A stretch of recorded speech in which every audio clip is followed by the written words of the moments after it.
અને હવે વાત ધંધુકાની કરીએ, જ્યાં વિધર્મી દ્વારા હત્યા કરાયા બાદ હવે એક્શન લેવામાં આવી રહ્યા છે। હત્યા કેસમાં આજે બુલડોઝર કાર્યવાહી કરાશે। હત્યારાઓના ઘર ઉપર બુલડોઝર ફરવાનું છે। પોલીસ બંદોબસ્ત વચ્ચે કાર્યવાહી કરાશે। તો ગેરકાયદેસર દબાણો પર તંત્ર બુલડોઝર ફેરવશે અને દબાણોને ખાલી કરવામાં આવશે। તો આરોપીઓ સામે કડક કાર્યવાહી કરાઈ રહી છે। આરોપીઓની ધરપકડ થઈ ગઈ છે। આરોપીને સાથે રાખી પોલીસે ઘટનાનું રિકન્સ્ટ્રક્શન પણ કર્યું હતું।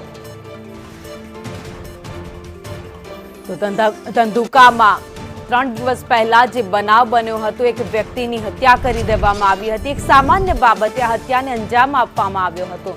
ત્યારબાદ પોલીસે અલગ અલગ ટીમો બનાવી કડક કાર્યવાહી હાથ ધરી છે, જેમાં હવે આરોપીઓની તો ધરપકડ કરી લેવામાં આવી છે, પરંતુ જે 2 લોકોએ ગેરકાયદે દબાણો ઉભા કર્યા છે, એ બધા જ દબાણોને આજે જમીનદોષ કરી દેવામાં આવશે।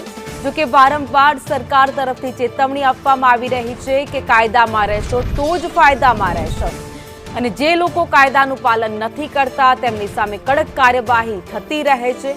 વધુ એક બનાવ જે સામે આવ્યો હત્યાનો, ત્યારે આ હત્યારાઓ સામે હવે પોલીસ એક્શન મોડમાં આવી ગઈ છે। આરોપીઓની ધરપકડ તો કરી લેવામાં આવી છે, પરંતુ હવે તેમના જે ગેરકાયદેસર દબાણો છે એને તાત્કાલિક હવે તોડી પાડવામાં આવશે। અને આજે ધંધુકામાં વિધર્મી દ્વારા જે યુવકની હત્યા કરાઈ હતી તેના સામે કાર્યવાહીમાં એમના જેટલા પણ દબાણો છે, ધંધુકામાં જ્યાં જ્યાં દબાણો કર્યા છે એ તમામને તોડી પાડવામાં આવશે। તો આ સીસીટીવી ફૂટેજ એ વખતના તમે જોઈ રહ્યા છો, જ્યાં એક યુવક ઉપર આ બંને આરોપીઓએ ચપ્પુના ઘા વરસાવ્યા હતા અને તેની સરા જાહેર હત્યા નિપજાવી હતી। તે વખતના સીસીટીવી ફૂટેજ સામે આવ્યા। ત્યારબાદ ધંધુકા પોલીસ છાવણીમાં ફેરવાઈ ગયું હતું। આરોપીઓની તાત્કાલિક અલગ અલગ ટીમ બનાવી પોલીસે તપાસ કરીને ધરપકડ કરી લેવામાં આવી। જોકે હવે આગળની દિશામાં પોલીસ તપાસ કરી રહી છે। તો જ્યાં જ્યાંથી આવી ઘટનાઓ સામે આવી રહી છે, ક્રાઇમ રેટ ઓછો કરવા માટે પોલીસ એક્શન મોડમાં છે। રાજ્યભરમાં આ જ રીતે કાર્યવાહી થઈ રહી છે। જે વ્યક્તિ ગુનાને અંજામ આપશે તેની સામે કડક કાર્યવાહી કરવામાં આવશે। એક દાખલો બેસાડવામાં આવશે, જેથી કરીને અન્ય કોઈ વ્યક્તિ આવા ગુનાને અંજામ આપતા પહેલા પણ 100 વાર વિચાર કરે। તો આખી ઘટના જે બની હતી ત્યારબાદ પોલીસે આરોપીઓને સાથે રાખીને ઘટનાનું રિકન્સ્ટ્રક્શન પણ કર્યું હતું। જે જગ્યા ઉપર બનાવને અંજામ આપવામાં આવ્યો હતો, બંને આરોપીઓને એ જગ્યા ઉપર લઈ જવામાં આવ્યા હતા। તેમની પાસેથી કારણ જાણવામાં આવ્યું હતું, શું આખી ઘટના બની હતી તે જાણવામાં આવી હતી। અને અત્યારે આ 2 અલગ અલગ દ્રશ્યો, જે દરમિયાન આરોપીઓની ધરપકડ કરાઈને જ્યારે ઘટનાનું રિકન્સ્ટ્રક્શન કરાયું। વધુ અપડેટ સાથે સંવાદદાતા જિગ્નેશ પટેલ અમારી સાથે લાઈવ જોડાઈ ગયા છે। જિગ્નેશ, ધંધુકામાં જે હત્યાનો બનાવ બન્યો ત્યારબાદ પોલીસ કડક કાર્યવાહી કરી રહી છે, અને હવે જે આરોપીઓના ગેરકાયદેસર દબાણ છે એના ઉપર પણ આજે બુલડોઝર ફેરવી દેવાશે।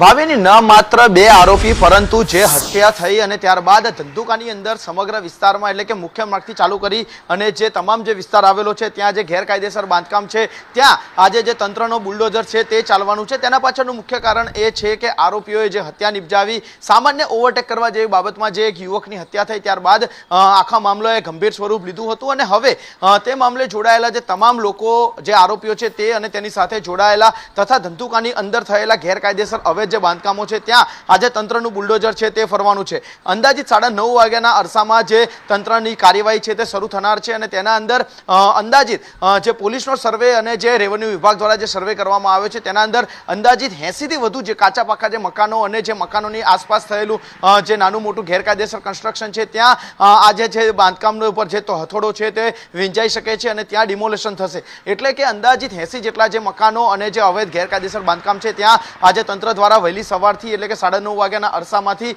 ત્યાં છે તે ડિમોલેશન શરૂ થશે। ગઈકાલે સાંજે જે વીજ કનેક્શન છે તે પણ તમામ જે પ્રોપર્ટી છે તેના કાપી દેવામાં આવ્યા છે। કેટલો ગેરકાયદેસર બાંધકામ થયું છે, ક્યાં કેટલું વધારાનું બાંધકામ થયું છે, તે તમામ મુદ્દે છે તે સર્વે પૂર્ણ કરવામાં આવ્યો છે। એટલે કે એક યુવકની હત્યા બાદ જે મામલો ગરમાયો હતો અને જેની ઇફેક્ટ કહી શકાય કે સમગ્ર રાજ્યમાં પડે તેમ હતી, પરંતુ તે પહેલા જ પોલીસે બંને આરોપીઓની ધરપકડ કરી। આરોપીની ધરપકડની સાથે જ હવે તેમના જે ગેરકાયદેસર બાંધકામ છે તેમના જે કહી શકાય કે તેમના વેર હાઉસીસ છે જ્યાં તેઓ છુપાઈ શકતા હતા, તેમની સેફ હાઉસીસ હતા, તે તમામ જગ્યા ઉપર તંત્રનું બુલડોઝર છે તે આજે ચાલશે અને આજના દિવસ દરમિયાન આજે તમામ કામગીરી છે તે પૂર્ણ કરવાના આદેશ પણ આપવામાં આવ્યા છે. એટલે કે વહેલી સવારથી જે બાંધકામ ઉપર જે હથોડો ચાલવાનો છે, જે ડિમોલેશન થવાનું છે, તેના માટે તંત્ર દ્વારા સંપૂર્ણ તૈયારી કરી દેવામાં આવી છે.